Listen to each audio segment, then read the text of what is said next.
Tonight, the Nolan Wells investigation into the death of a shining star, Nolan Wells, has an altercation witness emerged. A witness that claims she saw an altercation at Horn Island. This white woman right here is claiming that she was one of the last people who saw Nolan, and when she saw Nolan, he was involved in an altercation with somebody who, in her words, is going to go to jail based on what she witnessed. Now, somehow, some way, and a lot of you guys probably already suspect this, somehow, some way, Officer Tatum is involved somewhere in this equation, in which you will find out at some point in this video. Sam here with a Nolan Xavier Wells update and some more mysterious letters that I'm reading to you. Again, I don't know if these are real, but I think it's important to share them. After others were forced to leave, the last few were trying to help, but they made them leave. Nolan had already taken his last gasps and was gargling blood. His last words were, "No, please, guys, I love you." Key notes: when Nolan yelled, that's when Evan's mom came down. Nolan's body was still warm when they started moving it to be stored. Nolan survived most of the attack. Ultimately, murder was intentional. He yelled, but barely. He saw his moments and memories flash, but his last memory was with his parents after winning a game, and he was happy and he was ready for the next season. Maybe memories was from his last game of his first year of college. Again, I don't know how this letter could possibly know what his last memory was, so again, we have to take it with a grain of salt. Nolan wanted nothing more than to have peace, even when it wasn't always reciprocated in certain instances. Wyatt was a primary aggressor, encouraging booze and drugs and hyping the others up to single out Nolan. Nolan had some sort of fun, but they left earlier than planned due to the boat having some sort of jerk or throttle issue happening while on the island. The boys planned to leave Nolan. He left the girl. He did spend a little time with her there. Wyatt and Warren were jealous, taunting that they would leave him, and made him swim not too far to the boat. They wanted him to swim through the current, dared him to, and Nolan waited for something current to pass and then swam to the boat approximately at 3:45 p.m. Around 4:30, they had already started to head back, took a few convincing photos that Nolan was failure to it, but did anyways. Again, this is very hard to read. I can't confirm any of this, guys. This is all strong on the ledge of allegedly, but again, these letters are out there, so I thought it was important to read it. Again, some of this writing looks like it could be a female because they've hearted a few things. I just want to put this out there. I have forwarded all these letters to Ben Crump and his attorneys just in case there is anything real to this. But again, I'm not accusing anybody of anything. Nolan Wells was 18, a football player, a son who kissed his mom goodbye and told her he loved her, hours before he vanished. 2 days later, they found his body in the water off Horn Island. No signs of a struggle. No answers. Just a family desperate for the truth. Nolan's family deserves the truth, the witness wrote. If you want every update on this case the moment it breaks, hit subscribe right now, because what happens in the next 4 minutes is going to raise more questions than it answers. The official story says he drowned, but this new message doesn't fit that story, not even close. So who is this woman? What did she really see? And why does one man's account of that night keep shifting? Stay with me, because what happens next changes everything you think you know about Nolan Wells' final hours. You know what she claims? Now let's look at what everyone else is hiding. Evidence. Let's break down the timeline. Nolan's mother heard from him last on July 3rd. He cooked dinner, he hugged her, he left for a friend's house. That was the last time she saw her son alive. July 4th, Independence Day. Nolan joins a group heading to Horn Island. No cell service, no facilities. No way to call for help if something goes wrong. Here's Promise 1, delivered. The mystery witness claims she saw an altercation. Not a fight over nothing. An argument that started over Nolan's phone. She says voices got loud, She says it moved from the boat to the shore. I witnessed an altercation involving Nolan Wells and several other individuals, she wrote in her account. She says a young woman tried to break it up. She says she left before she saw how it ended.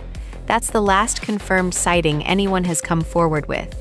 After that, silence. No phone, no keys left behind. His friends made it home. Nolan didn't. 2 days later, a National Park Service agent finds him face down in the water. No obvious signs of trauma. No clear answers. The state medical examiner performed an autopsy. Weeks passed. The family, unwilling to wait in silence, commissioned their own. That independent autopsy came back with one word: undetermined. Undetermined. Not accident, not homicide, just unknown. So, if the official theory is a simple drowning, why does a witness describe an argument that got physical hours before he died? Why hasn't law enforcement said anything about it? That question doesn't have an answer yet, but someone out there knows more than they're saying. The witness gave us a timeline. Now watch what happens when someone tries to walk it back. Key question. Here's Promise 2, delivered. There's a man at the center of this case whose story doesn't hold up. His name is Officer Tatum, and 3 weeks ago, he described this exact altercation on his own channel. I think law enforcement already have this, alluded to the fact, he said back then. He said he believed somebody knew exactly what happened to Nolan. He said he didn't think Nolan just drowned. Then, on live television, a host asked him about that very same altercation. His answer? I've never heard of this altercation whatsoever. Watch that timeline with me.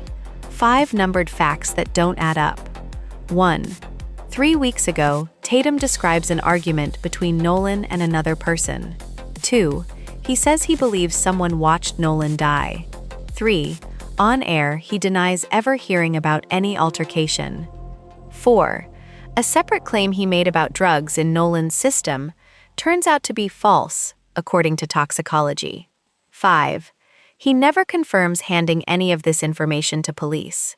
If you caught the contradiction before I said it out loud, drop "I saw it" in the comments, because a lot of people are missing this.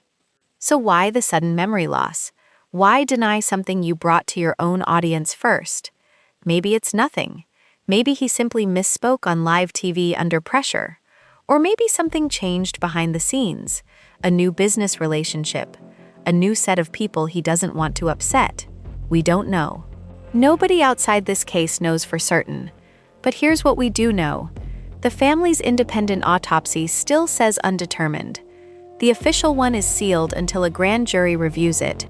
And somewhere between an altercation nobody will confirm and an autopsy nobody can read, an 18-year-old is dead.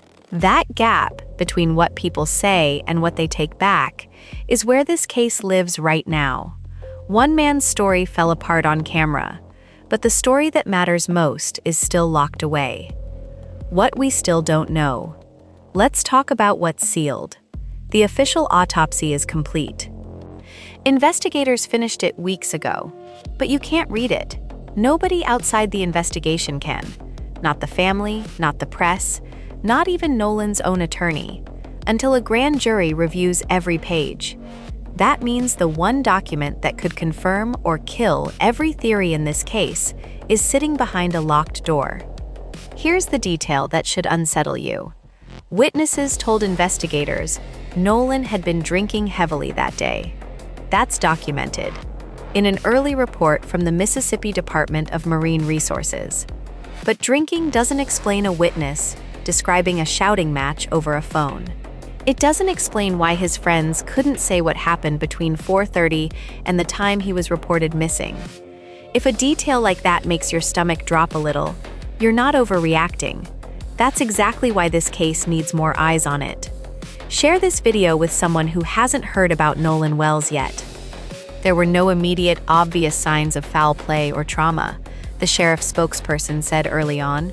Notice the wording, not "no foul play," no immediate, obvious signs. That's not a conclusion. That's a placeholder, until the sealed report says otherwise. What do you think that grand jury is going to find? Type your theory below. I read every single one. So we wait. The family waits. And somewhere in Jackson County, a locked file holds the only answer that actually matters. The document is sealed, but the questions it needs to answer aren't going away.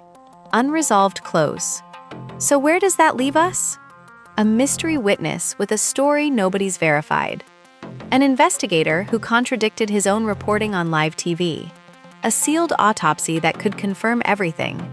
Or none of it. Nolan Wells would have turned 19 last week. His mother spent that day writing him a letter instead of baking him a cake. That's the part true crime headlines forget. Behind every mysterious message and every contradicted witness is a mother still waiting for someone to tell her the truth. We don't know how Nolan died. Nobody does yet. Not for certain. Not with proof that would hold up anywhere that matters. Anyone telling you otherwise, on either side of this, is guessing. If you want to know the moment that grand jury report becomes public, subscribe now. Because when it drops, we'll be the first ones breaking it down, fact by fact, no guessing. Comment "Justice for Nolan" if you think this family deserves real answers, not more contradictions. Until then, the questions stay open. And somewhere, a family keeps waiting.